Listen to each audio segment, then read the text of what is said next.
Hello everybody! Today we are going to talk about variables in the C++ language. Let's note that in comments / and now variables. Okay. Let's start this topic not from what is variable, but why do we need variables. For example, I want to send something to the console output. Let's write cout 2 angle brackets 4 semicolons. So it means that I want to send a number 4 to the console output. But hey, what if I wanted to store this number somewhere? Because I would like to make some operations on that number or even change it a bit. Look, right now we have the number 4 here, right? And after that instruction is invoked, we can't do anything with that number anymore. So we can't do anything here with that number here. So this number disappears. We don't have any reference to that number. That's why we need variables. Variable, as the name suggests, is something that is able to vary. So it means that it is changeable. It can be changed anytime you want. So variables are some kind of containers that can store values like numbers. Imagine that these bins, containers here, are our variables. Each of them has different label name, right? A, B, and C. As you can see, each of that container is also a bit different. They have different shapes. It means that containers, variables, can store different values, different type of values. Now we have discovered a new thing, the type of variable. The type describes what can we put into our containers variables. Okay. Let's create variable in our program. Let's name it A. We have got only label now, name of our container variable. We have to also describe what can we put into our container variable. So we have to declare the type of variable. Let's start from the int, which stands for integer. Integer are numbers that have no fractional part and they can be negative. So now we can assign to our variable only integer. By assign, I'm meaning putting something into that variable, right? But let's stop for a second and think about memory in our PC. Is it unlimited? No. It is limited by our hardware because we can only assign subset of integer numbers. In our situation, we are allowed to assign to our variable named A numbers that range from -2 billions to about +2 billions. Let's do that. A equals, for example, 4. The equal sign allows us to assign values to our variables. The process of assigning value to variable is called initialization.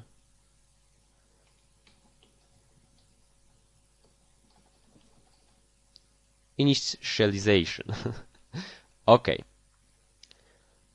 I can do that process of assigning also in one line. I could write something like that.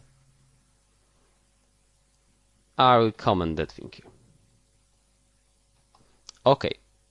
But let's assume I want to assign variable to variable A something like, for example, I can't do it because this value is greater than 2 billions, okay? And it's really good idea that we can do it, because we would take too much memory in our PC. We don't need that number for all the situations, right? Okay.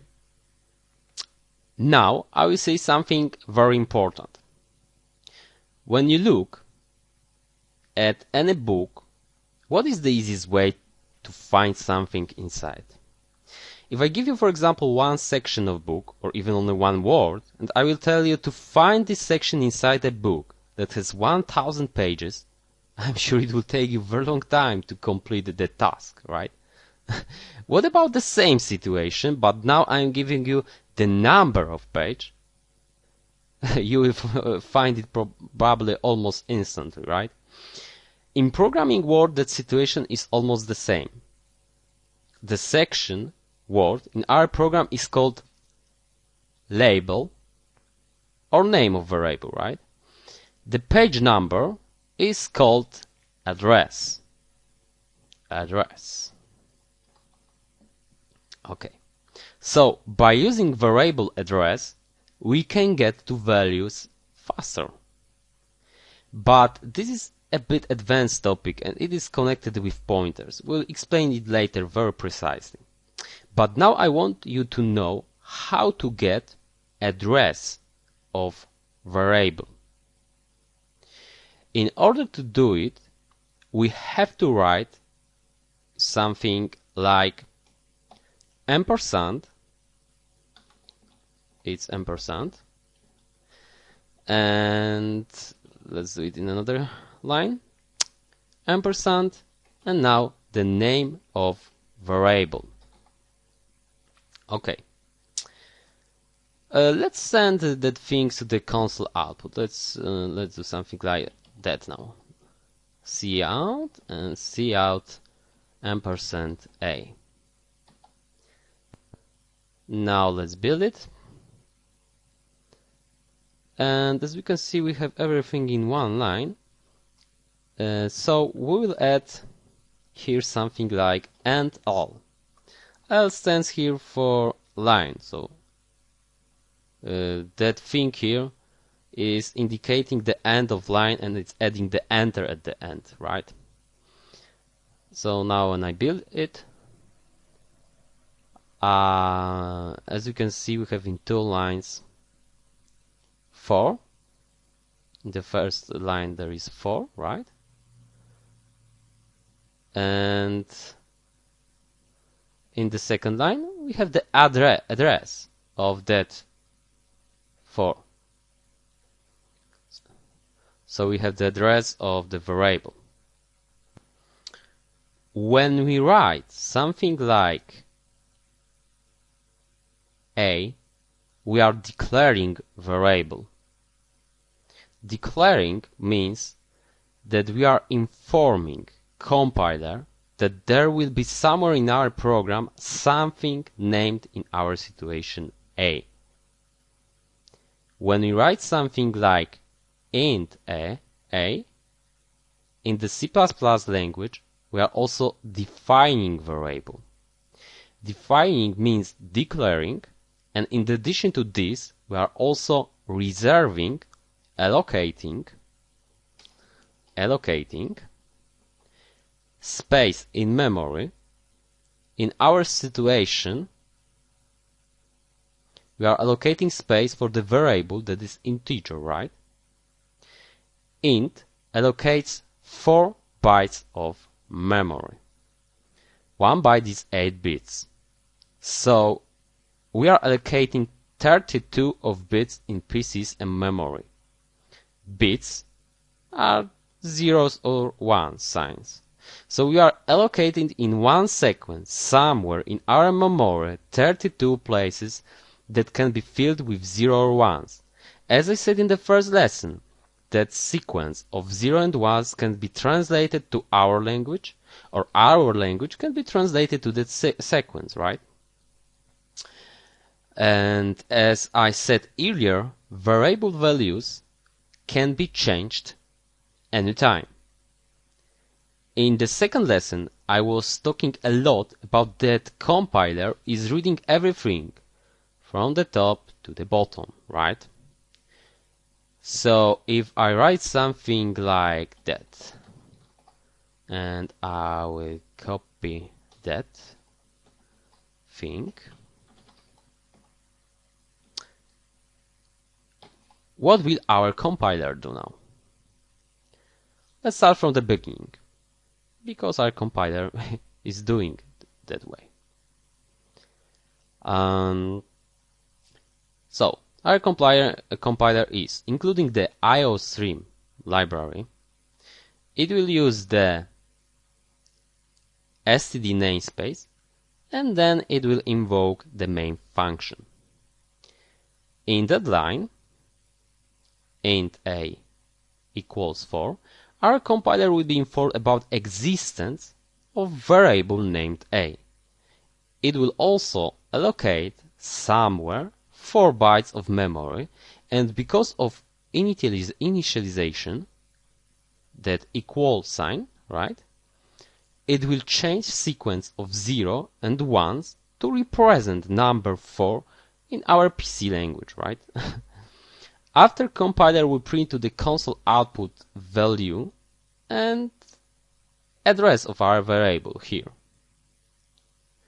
Here, a equals 10, our compiler will change value of variable named a. So it will change a bit that sequence of 0 and 1s.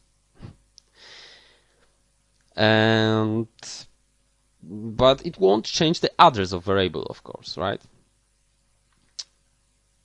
And let's compile it. As we can see, the number has changed, but the address is still the same. Okay, let's study how we should name variables now. Let's do it in comment. And the first thing is that we can't have two variables that have the same name. Variables can't have the same name. So if I want to declare two variables, I have to have different names, right?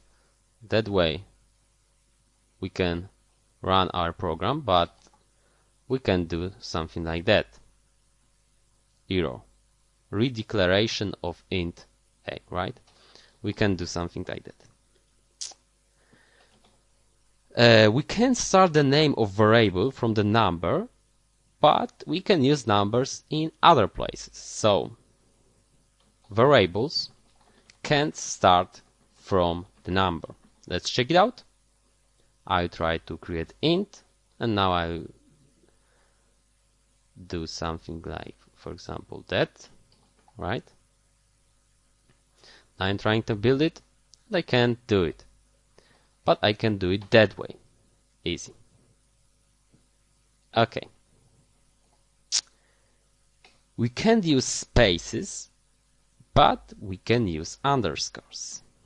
So we can't use spaces. I can do something like int, and now I will do something like prime number. I can do something like that. Okay. But we can use, of course, the underscores, so I can do it that way. Prime number. That's all right. We can execute our program. When we declare variables, we should try to make them self-descriptive. Self-descriptive means that we should be able to guess by looking at the name of variable what is that variable created for. For example, we can write int prime number, right? Or maybe I can do it even that way. Int prime number. I can do it prime nr. And I can do it also that way. I prime number. The I prefix here, let us guess by just looking at the name that the type of variables is integer, right? Because I int, right? And this notation, that one here, is called, I will tab it, Hungarian notation. You can type it in Google and you can read about other types. Okay, so let's know that our variables should be self-descriptive. And we can't use special characters, keywords. Let's see what we can do. For example, I can do something like int using, right? Because it's the keyword. I can do that way. It's not working. I can't use the special character like hash. It's not working. Okay. So let's know that variables can't have special characters, keywords. Can be constructed, maybe constructed of special characters, keywords. Okay. And variables should be nouns. They shouldn't be adjectives or other things like that. They should be just nouns. Okay. Okay, that's all. In the next lesson we'll discover more types of variables, and thank you for everyone.